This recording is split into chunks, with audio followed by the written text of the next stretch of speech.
Hi friends, welcome back to my daily cooking vlog. ಇವತ್ತಿನ recipe ಹೆಸರು ಕಾಳಿನ gravy. ತುಂಬ ಟೇಸ್ಟಿ ಆ್ಯಂಡ್ ಕ್ವಿಕ್ಕಾಗಿ ಮಾಡ್ಬೋದು. ಇದು ಚಪಾತಿ, ದೋಸೆ, ಪೂರಿ ಎಲ್ಲದಕ್ಕೂ ಸೂಪರ್ ಕಾಂಬಿನೇಷನ್. ಒಂದ್ಸತಿ ಟ್ರೈ ಮಾಡಿ, ನೀವೇ ತುಂಬ ಇಷ್ಟಪಟ್ಟು ಮಾಡ್ತೀರಾ.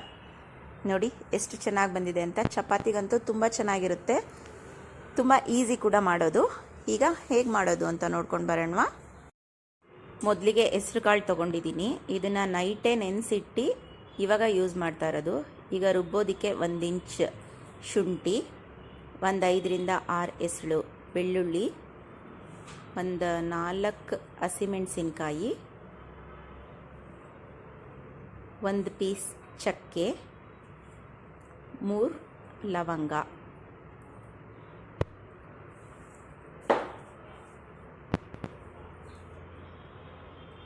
ಒಂದು 5 6 ಎಲೆ ಪುದೀನ, ಆಮೇಲೆ ಸ್ವಲ್ಪ ಕೊತ್ತಂಬರಿ ಸೊಪ್ಪು,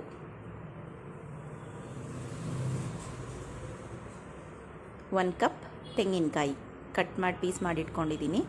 ಈಗಿಷ್ಟನ್ನು ನೀರು ಹಾಕ್ತೆ ಒಂದ್ಸತಿ ರುಬ್ಕೊಂಡು ಬರೋಣ ಡ್ರೈಯಾಗೆ.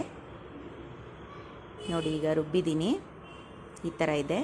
ಈಗ ಒಂದು ಸ್ವಲ್ಪ ನೀರು ಹಾಕ್ಕೊಂಡು ರುಬ್ಬೋಣ. ಇದಕ್ಕೊಂದು ಚೂರು ನೀರು ಹಾಕ್ಕೊಳ್ತೀನಿ. ಇನ್ನೊಮ್ಮೆ ರುಬ್ಬಿ ಬರೋಣ.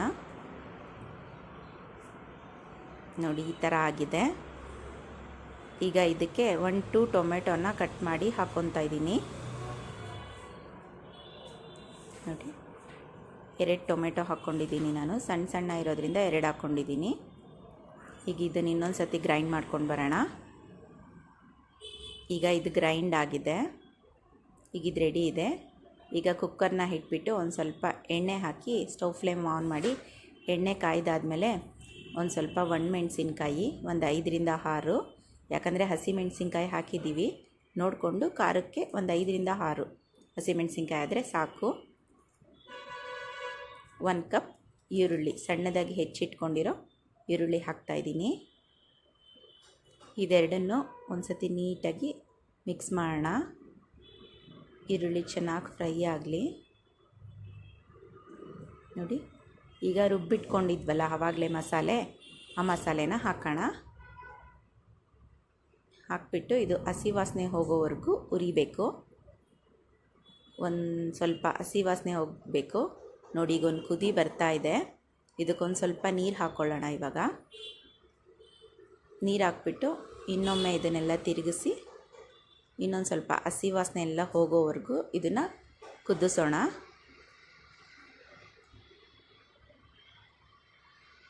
ಈಗ ಕುದೀತಾ ಇದೆ. ಇದಕ್ಕೆ 1 ಸ್ಪೂನ್ ಕಿಚನ್ ಕಿಂಗ್ ಮಸಾಲ. ಈ ಮಸಾಲೆ ಪೌಡರ್ ಏನಾರ ಇಲ್ಲ ಅಂದರೆ ಬೇಕಾದ್ರೆ ಚಿಕನ್ ಫ್ರೈ ಪೌಡರ್ ಬೇಕಾದರೂ ಯೂಸ್ ಮಾಡ್ಕೊಳ್ಬೋದು. ಒಂದು ಸ್ವಲ್ಪ 1 ಪಿಂಚಷ್ಟು ಅರಿಶಿನ ಪುಡಿ, 1/2 ಟೇಬಲ್ ಸ್ಪೂನ್ ಚಿಲ್ಲಿ ಪೌಡರ್. ಇದು ಕಲರಿಗೆ. ಹಸಿಮೆಣ್ಸಿನ್ಕಾಯಿ ಹಾಕಿದ್ದೀವಿ, ಒಣಮೆಣ್ಸಿನ್ಕಾಯಿ ಹಾಕಿದ್ದೀವಿ. ಚಿಲ್ಲಿ ಪೌಡರ್ ಸ್ವಲ್ಪ ಹಾಕಿ, ಖಾರ ನೋಡ್ಕೊಂಡು ಹಾಕಿ. ನಿಮ್ಗೆ ಎಷ್ಟು ಬೇಕೋ ಅಷ್ಟು ರುಚಿಗೆ ತಕ್ಕಷ್ಟು ಖಾರ ಹಾಕ್ಬಿಟ್ಟು ಇದನ್ನು ಚೆನ್ನಾಗಿ ಮಿಕ್ಸ್ ಮಾಡಿ. ಈಗ ಒಂದೇ ಒಂದು ಟೊಮೆಟೊ ಹೆಚ್ಚಿಟ್ಕೊಂಡಿದ್ದೀನಿ, ಅದನ್ನು ಇದರಲ್ಲೇ ಹಾಕ್ತಾಯಿದ್ದೀನಿ. ಇದು ಹಸಿ ವಾಸನೆ ಎಲ್ಲ ಹೋಗಬೇಕು. ಆ ಪೌಡರ್ ಎಲ್ಲ ಹಾಕಿದ್ದೀವಲ್ವ, ಅದೆಲ್ಲ ಹಸಿ ವಾಸನೆ ಹೋಗೋವರೆಗೂ ಚೆನ್ನಾಗಿ ಹುರಿಬೇಕು. ಈಗ ನೋಡಿ ಇದು ಚೆನ್ನಾಗಿ ಒಂದು ಕುದಿ ಬಂದಿದೆ. ಈಗ ಕಾಳು ಹಾಕ್ಕೊಳ್ತಾ ಇದ್ದೀನಿ. ನೈಟ್ ನೆನೆಸಿಟ್ಕೊಂಡಿದ್ದೀನಿ ನಾನು ಈ ಹೆಸ್ರು ಕಾಳನ್ನ. ಹೆಸ್ರು ಕಾಳಲ್ಲಿ ತುಂಬ ಪ್ರೋಟೀನ್ ರಿಚ್ ಫುಡ್ ಆಗಿರೋದ್ರಿಂದ ಇದು ತುಂಬ ಹೆಲ್ತ್ ಬೆನಿಫಿಟ್ ಇದೆ ಇದರಲ್ಲಿ. ಅಷ್ಟೇ ಟೇಸ್ಟಿಯಾಗಿ ಕೂಡ ಇರುತ್ತಿದ್ದು ತಿನ್ನೋದಕ್ಕೆ. ಒಂದು ಸತಿ ನೀಟಾಗಿ ಮಿಕ್ಸ್ ಮಾಡೋಣ ಇದನ್ನು. ನೋಡಿ ಈಗ ಮಿಕ್ಸ್ ಆಗಿದೆ. ಇದಕ್ಕೆ ರುಚಿಗೆ ತಕ್ಕಷ್ಟು ಉಪ್ಪು, ಇನ್ನೊಂದು ಸತಿ ಮಿಕ್ಸ್ ಮಾಡೋಣ. ನೋಡಿ ಎಷ್ಟು ಚೆನ್ನಾಗಾಗಿದೆ ಅಂತ. ಸ್ವಲ್ಪ ನೀರು ಹಾಕ್ಕೊಳ್ಳೋಣ ಇವಾಗ. ಆ ತಿಕ್ನೆಸ್ ನೋಡಿ ನಾವು ನೀರು ಹಾಕ್ಕೊಳ್ಬೇಕು. ಇದು ಬೆಂದಾದಮೇಲೆ ಕಾಳಲ್ವಾ, ಬೆಂದರೆ ಗಟ್ಟಿ ಆಗಿಬಿಡುತ್ತಿದ್ದು. ಸ್ವಲ್ಪ ನೀರು ಜಾಸ್ತಿನೇ ಹಾಕ್ಕೊಳ್ಬೇಕು. ನೋಡಿದೆ, ನನಗೆ ಯಾಕೋ ನೀರು ಸಾಕಾಗ್ತಿಲ್ಲ ಅನಿಸ್ತು. ಇನ್ನೂ 1 ಗ್ಲಾಸ್ ನೀರು ಹಾಕ್ಕೊಳ್ತಾ ಇದ್ದೀನಿ. ನೋಡಿ ಇನ್ನೂ ಹಾಕ್ಕೊಳ್ಬೋದು ಬೇಕಾದರೆ. ಇದು ಗಟ್ಟಿ ಆಗಿಬಿಡುತ್ತೆ. ಇದು ಬೆಂದರೆ ಕಾಳಲ್ವ, ಇದು ಗಟ್ಟಿ ಆಗಿಬಿಡುತ್ತೆ. ಮಸಾಲೆ ಒಂದು ಸತಿ ಉಪ್ಪು ಖಾರ ಚೆಕ್ ಮಾಡ್ಕೊಳ್ಳಿ. ಚೆಕ್ ಮಾಡಿಕೊಂಡು ಎಲ್ಲ ಕರೆಕ್ಟ್ ಇದೆ ಅಂತ ಅನಿಸಿದ್ರೆ ಈಗ ಲಿಡ್ ಕ್ಲೋಸ್ ಮಾಡಿ ಒಂದೇ ಒಂದು ವಿಷಲ್ ಬಿಡಿ ಸಾಕು. ಹೆಸರು ಕಾಳು ನೆನೆಸಿರೋದ್ರಿಂದ ಒಂದು ವಿಷಲ್ ಸಾಕಾಗುತ್ತೆ ಇದಕ್ಕೆ. ಈಗ ಒಂದು ವಿಷಲ್ ಆಗಿದೆ, ಓಪನ್ ಮಾಡಿ ತೋರಿಸ್ತೀನಿ ನೋಡಿ ಹೇಗಾಗಿದೆ ಅಂತ.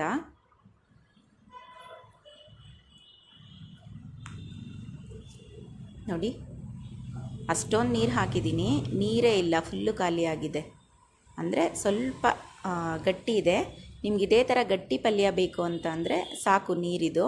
ಇನ್ನೊಂದು ಸ್ವಲ್ಪ ತೆಳ್ಳಗಿರಲಿ, ದೋಸೆಗೆಲ್ಲ ಸ್ವಲ್ಪ ತೆಳ್ಳಗಿದ್ರೆ ಚೆನ್ನಾಗಿರುತ್ತೆ. ಆ ಥರ ಇನ್ನೂ ತೆಳ್ಳಗೆ ಬೇಕು ಅಂದರೆ ಒಂದೇ ಒಂದು ಚಿಕ್ಕ ಗ್ಲಾಸಷ್ಟು ಬಿಸಿನೀರು ಕಾಯಿಸಿ ಅದರೊಳಗೆ ಹಾಕ್ಕೊಳ್ಳಿ, ಇನ್ನೂ ತೆಳ್ಳಗಾಗುತ್ತೆ. ನಮಗೊಂದು ಸ್ವಲ್ಪ ಗ್ರೇವಿ ಬೇಕು ಅನ್ನಿಸ್ತು, ನಾನೊಂದು ಕಪ್ಪಷ್ಟು ಬಿಸಿನೀರು ಹಾಕಿದ್ದೀನಿ. ನೋಡಿ ಈ ಕನ್ಸಿಸ್ಟೆನ್ಸಿ ಬಂದಿದೆ. ಚಪಾತಿಗಂತೂ ಸೂಪರ್ ಕಾಂಬಿನೇಷನ್. ನೀವು ಒಂದು ಸತಿ ಟ್ರೈ ಮಾಡಿದ್ರೆ ಮತ್ತೆ ಮತ್ತೆ ಮಾಡ್ತೀರಾ ಇದನ್ನು. ತುಂಬ ಈಸಿಯಾಗಿ ಕ್ವಿಕ್ಕಾಗಿ ಆಗುತ್ತೆ. ಬೆಳಗ್ಗೆ ಹೊತ್ತು ಲಂಚ್ ಬಾಕ್ಸಿಗಂತೂ ಸೂಪರಾಗಿರುತ್ತೆ. ಟೇಸ್ಟ್ ಮಾತ್ರ ಆಸಮ್. ಎಷ್ಟು ಚೆನ್ನಾಗಿತ್ತು ಗೊತ್ತಾ. ನೀವೊಂದು ಸತಿ ಟ್ರೈ ಮಾಡಿ ಹೇಗಿತ್ತು ಅಂತ ಕಮೆಂಟ್ ಮಾಡಿ. ಇದೇ ಥರ ಈಸಿ ರೆಸಿಪೀಸ್ಗಾಗಿ ನನ್ನ ಪೇಜ್ನ ಫಾಲೋ ಮಾಡಿ. ಇನ್ನೂ ನನ್ನ ಚಾನಲ್ನ ಯಾರೆಲ್ಲ ಸಬ್ಸ್ಕ್ರೈಬ್ ಮಾಡದೆ ನೋಡ್ತಾ ಇದ್ದೀರಾ ಪ್ಲೀಸ್ ಸಬ್ಸ್ಕ್ರೈಬ್ ಮಾಡ್ಕೊಂಡು ನೋಡಿ. Thank you for watching.